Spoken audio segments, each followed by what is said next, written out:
Hello dear student, welcome to my channel. आइए dear student, इस video में हम लोग सेट 1 मैथमेटिक्स बेसिक का क्वेश्चन को सॉल्व करते हैं। जो भी स्टूडेंट एग्जाम दे के आए हैं प्लीज़ वे मिला लें कि कितना उनका सही आ रहा है। देखिए, क्वेश्चन सेक्शन ए में क्वेश्चन नंबर इस तरह के पूछे हुए थे। सेक्शन ए में पहला नंबर क्वेश्चन क्वाड्रेटिक इक्वेशन से पूछा हुआ था। कह रहा था कि ये दो पोर्शन में पूछा हुआ ए और बी में, या तो ये क्वेश्चन बनाइए या तो बी बनाइए।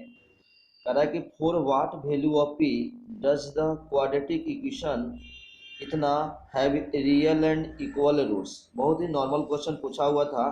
तो आप लोग पढ़े होंगे कि कोई भी क्वाड्रेटिक इक्वेशन के लिए रियल एंड इक्वल रूट्स के लिए क्या कंडीशन होता है। तो ये आपका देखिए पहला नंबर, पहले यहाँ देखिए इक्वेशन क्या दिया हुआ है, P X square plus 2x plus P equal to 0। ठीक है, यहाँ पे a इजकल टू अभी कितना है p, b इजकल टू 2 है और c इजकल टू p है। ठीक है, समझ रहे हैं।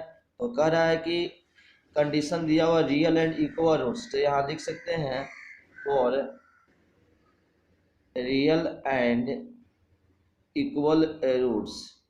रियल एंड इक्वल रूट्स के लिए डिस्क्रिमिनेंट का वैल्यू क्या होता है, 0 होता है।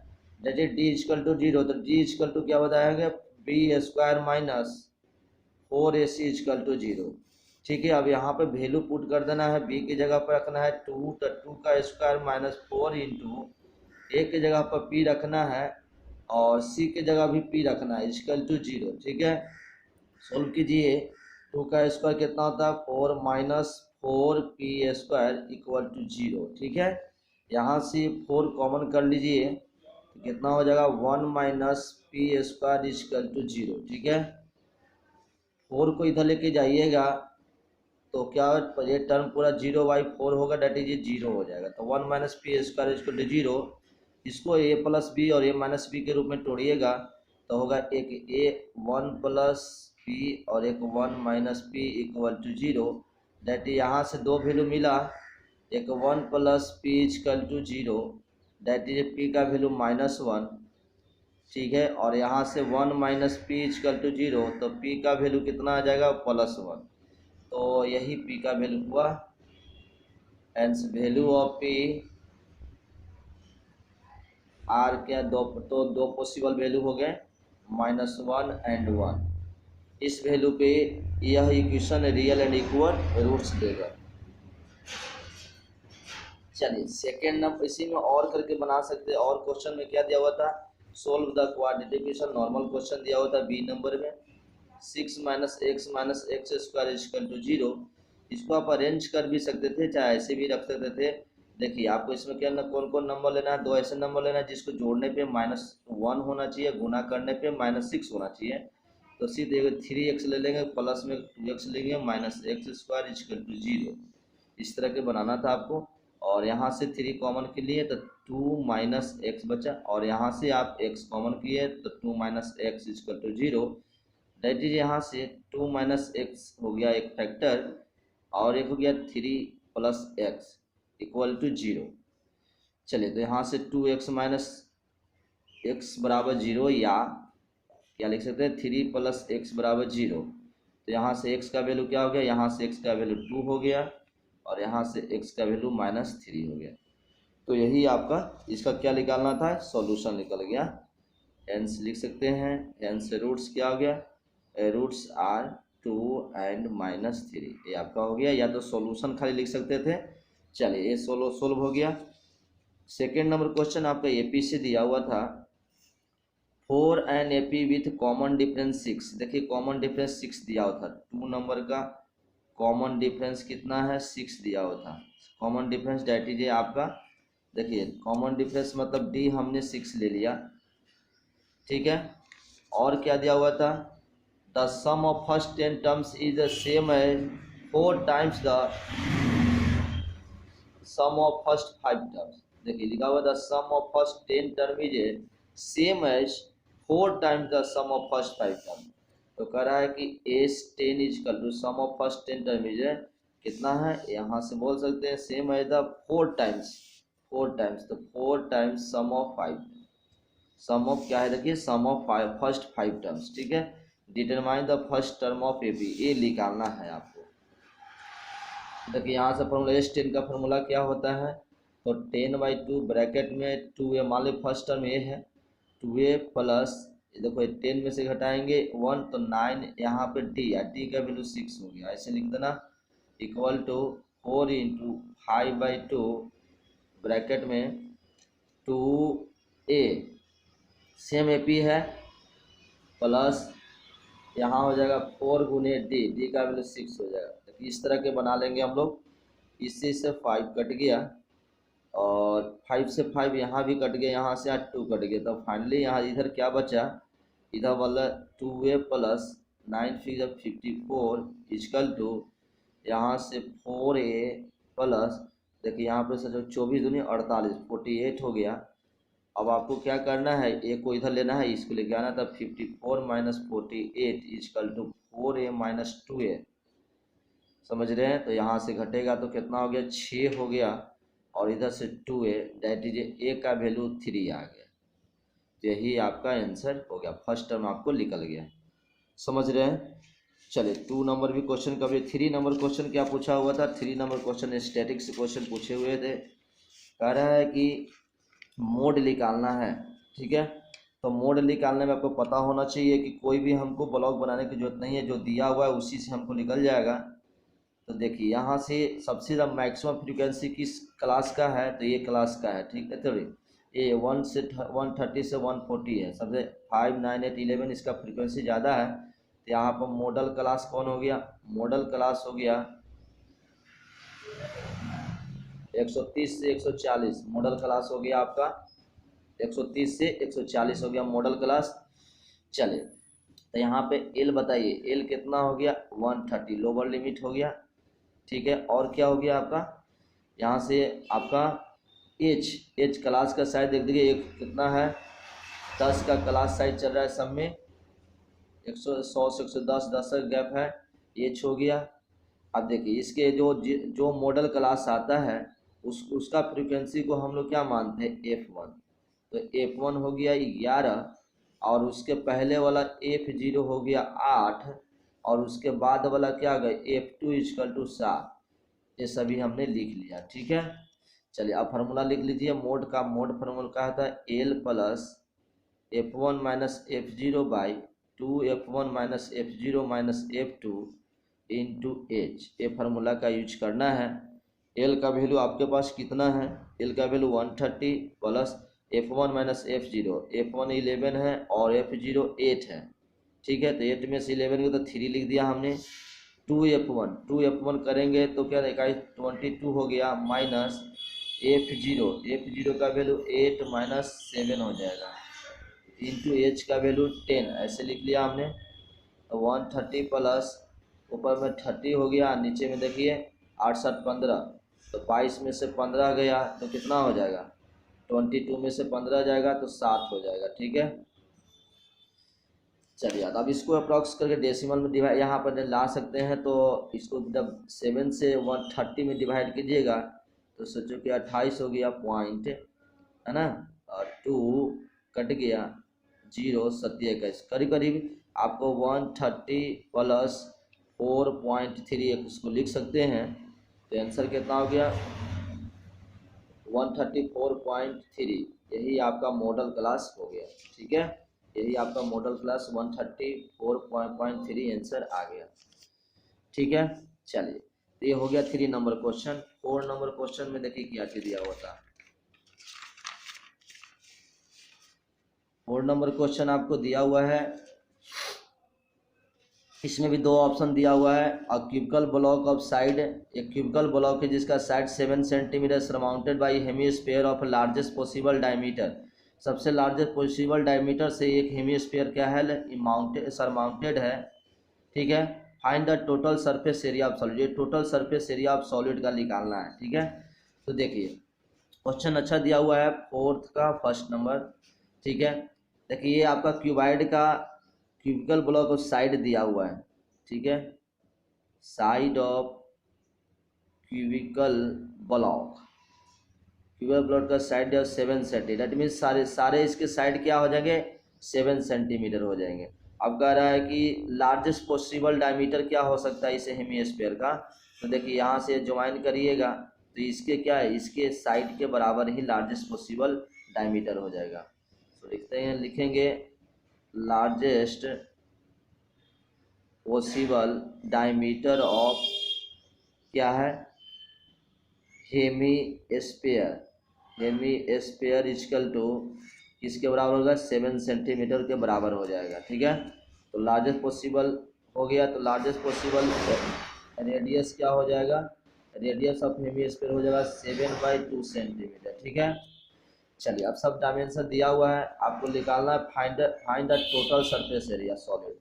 तो लिखेंगे total surface area of solid equal to, देखिए यहाँ करिए, यहाँ टोटल सरफेस एरिया ध्यान दीजिए, इसको इसका हम क्या क्यूब का टोटल सरफेस एरिया निकाल देते हैं, TSA ऑफ क्यूब और प्लस देखिए ये हो गया curve surface CSA of hemisphere. और ध्यान देना है कि एक पोर्शन जो है कवर्ड है, सर्कुलर जो पोर्शन है वो कवर्ड है, तो उसको आपको माइनस करना होगा। तो माइनस लिखिएगा πr²। ठीक है, बस अब इसको इस पर वैल्यू रख के आपको सोल्व कर देना है। तो TS टोटल सरफेस एरिया होता है 6a², तो 6 × 7 × 7 कर लिए, 6a² हो गया। ठीक है, चलिए plus CSA of hemisphere, CSA of hemisphere कितना होता है 2πr²। ठीक है, 2πr² होता है, तो 22/7 πr²। r कितना है 7/2 × 7/2, देखिए हो गया माइनस पाई 22/7 × 7/2 × 7/2, देखिए ऐसे भी लग दिया। चलिए इसको गुना करेंगे, सोचे कि 42 और 42 सत्ते 294 हो गया, 294 हो गया, इससे इससे कट गया, इससे इससे कट गया। ठीक है, इससे एक कट गया 11 टाइम में, 11 7 क्या हो गया +77, माइनस 7 से 7 कट गया, इससे इससे काट दीजिए 11 टाइम में, इधर हो गया 77/2। अब ये दोनों को जोड़ देंगे, 1 9 7 16 17 और 371 हो गया और -77/2। ठीक है, अब इसको क्या करना है, एलसीएम लेके इसको घटा देना है। और देखिए ये जो आंसर आएगा आपका किस में आएगा, सेंटीमीटर स्क्वायर में, सेंटीमीटर स्क्वायर में होगा। इसको करेंगे तो कितना होगा, 2 एलसीएम हो जाएगा। ठीक है, और 2 हो गया 74 हो गया। ठीक है, 2 7 14 361, 74 - 77 सेंटीमीटर स्क्वायर, घटा दीजिए कितना हो जाएगा 5 हो गया, और यहाँ से 3 में 7 6 हो गया और 6 हो गया by 2 centimetre square, that is 3 और 2.5। ठीक है, ये आपका सेंटीमीटर स्क्वायर आपका क्या गया, total surface area of solid का। समझ गए। चलिए 4 का ये क्वेश्चन इसी तरह है। 4 का बी नंबर भी क्वेश्चन क्या दिया हुआ था, 4 का बी नंबर क्वेश्चन में देखिए, कोई स्टूडेंट अगर 4 का बी बनाए होंगे तो how many solid cons of A height 3 centimetre radius can be found by melting A solid sphere of radius 3 centimetre. Normal question दिया होता, देखिए यहाँ पर कह रहा है कि एक सॉलिड स्फीयर है। ठीक है, इसको मेल्ट करके क्या बनाया जा रहा है, इसका रेडियस दे दिया है, इसका रेडियस 3 सेंटीमीटर है। इसको मेल्ट करके आपका क्या बनाना है, एक सॉलिड कोन बनाना है, छोटा सा कोन बनाना है। ठीक है, तो हाउ मनी सॉलिड कोन, कितने कोन बनेंगे ये निकालना है, जिसका कोन का हाइट 3 सेंटीमीटर और रेडियस 2 सेंटीमीटर दिया हुआ है। तो आपको पता है कि जब भी एक शेप से दूसरे शेप में कन्वर्ट करते हैं तो वॉल्यूम कांस्टेंट होता है, तो सिंपल लिख लेंगे यहाँ पे नंबर ऑफ सॉलिड कॉन्स निकालना है, तो ऐसे लिख सकते हैं number of solid cones equal to, देखिए किसका वॉल्यूम लिखेंगे, वॉल्यूम ऑफ सॉलिड, किसका solid sphere, volume of solid sphere बटा क्या लिखेंगे, वॉल्यूम ऑफ ईच क्या लिखेंगे, कॉन्स, सॉलिड कॉन। बस इस फार्मूला पर रख के आपको सोल्व कर देना है। क्या होगा बताइए, वॉल्यूम ऑफ सॉलिड का स्फीयर का वॉल्यूम होता है 4/3 πr³ 4/3 पाई आर कितना है, तो 3 का क्यू कर दिए, 3 कर दीजिएगा। और नीचे में वॉल्यूम सॉलिड कौन का होता है 1/3 पाई आर स्क्वायर एच। तो आर कितना है देखिए 2 × 2 और एच कितना है 3। अब यहाँ से पाई कट गया, 3 से 3 कट गया, और इसको 3 से 3 काट दीजिए, तो दोनों ये 4 काट दीजिए, और 3 3 9, तो 9 टोटल कितने बनेंगे, टोटल नंबर ऑफ सॉलिड कौन कितने बनेंगे 9। इसको है ना, इस सॉलिड स्फीयर को जब मेल्ट किया जाएगा तो टोटल 9 कौन बनेगा इस डायमेंशन का। समझ गए। चलिए क्वेश्चन नंबर 4 कंप्लीट हो गया।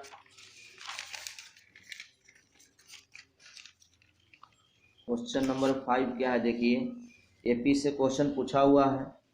क्वेश्चन नंबर 5 एपी से क्वेश्चन पूछा हुआ है, इस साइड में देख लीजिए। 2 मीडियम आपको क्वेश्चन दिया हुआ था, इंग्लिश और हिंदी दोनों में। 5 नंबर क्वेश्चन है, which term of AP is a 53/4। इसमें विच टर्म ऑफ टर्म खाली नंबर ऑफ टर्म निकालना है, तो लेट कर लेते हैं। लेट की क्या है, एंथमा टर्म भी 53/4 है ना, ये हो गया। एंथमा टर्म मान लेते हैं 53/4 है, डेट इज n = 53/4 हो गया। और यहाँ पे और भी लिख लेते हैं, ये कितना है, ए निकाल लीजिए, ए है आपका 11/4, और डी निकाल लीजिएगा 7/2 - 11/4। जब इसको करिएगा एल्शियम लेके तो 4 हो गया, 7 14 -7 11, दैट इज 3/4। ये आपका कॉमन डिफरेंस आ गया। अब यहाँ से फिर से फॉर्मूला एन का फॉर्मूला रखिए, आपको n = दिया हुआ है, n = 53/4, ठीक है। तो एन का वैल्यू क्या होता है, ए प्लस ए मतलब 11/4 प्लस n - 1, और डी का वैल्यू 3/4 रख दीजिए, = 53/4। अब इसको सोल्व कर देना है। तो देखिए कैसे सोल्व कर सकते हैं इसको, 2 तरीका। या तो आपको क्या करना है, इसको पहले उधर भेज दीजिए, तो n - 1 × 3/4 रहने दीजिए, 53/4 - 11/4।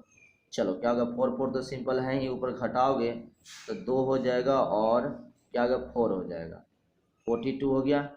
इसी से कट सकता है 21 और 2, 21/2 हो गया। फिर क्या करना है, ये 3/4 है तो n - 1, और इसको जाएगा, ये गुना में है तो जाएगा पलट जाएगा, तो 21/2 पहले से है, आई जाएगा तो 4/3 हो जाएगा। इससे कट गया 2 टाइम में, और इससे कट गया 7 टाइम में, 7 दूनी 14, यहाँ 14 हो गया। तो यहाँ से आपको n नंबर ऑफ एक प्लस हो जाएगा, प्लस हो जाएगा, तब 14 + 1 दैट इज 15। तो यही आपका 15 हो गया। हेंस नंबर ऑफ टर्म क्या हो जाएगा, हेंस नंबर ऑफ टर्म्स लिख दीजिएगा 15। समझ गए, जो नंबर ऑफ द 50वां टर्म कौन हो जाएगा, वही 53/4, ठीक है। चलिए 5 नंबर क्वेश्चन हो गया। 6 नंबर क्वेश्चन में क्या है, 6 नंबर देखिए आपका सर्कल से रिलेटेड क्वेश्चन दिया हुआ है। 6 नंबर में इन फिगर पी ए और पी बी 2 टेंजेंट दिए हुए हैं, circle with centre O, if A P B 70 degree है, then find measure of angle A Q B. ये निकालना है, नॉर्मल क्वेश्चन दिया हुआ है। तो आपको पता होना चाहिए कि सेंटर पी ए और पी बी टेंजेंट है, यहाँ पर सेंट्रल टेंजेंट एंगल 70 डिग्री दिया हुआ है। तो बताइए ए ओ बी क्या हो जाएगा, तो वी हैव लिखेंगे कि दोनों एंगल का सम कितना होता है, दोनों सम का 180 होता है। We have angle A O B plus angle A P B = 180 degree, ठीक है। Angles sum at tangents and centre और टेंजेंट्स के बीच में जो एंगल बनते हैं, ये दोनों का सम क्या होता है, सप्लीमेंट होता है। तो यहाँ से आप निकाल सकते हैं एंगल ए ओ बी = कितना होगा, ए पी बी का 70 डिग्री इधर जाएगा तो घट के कितना होगा 180 - 70 दैट इज 110 डिग्री आ गया, ठीक है। अभी 110 है। उसके बाद कॉमन सेंस लेना है क्लास 9th का, ये सेम कॉमन आर्क है, तो लिखेंगे at common arc A B.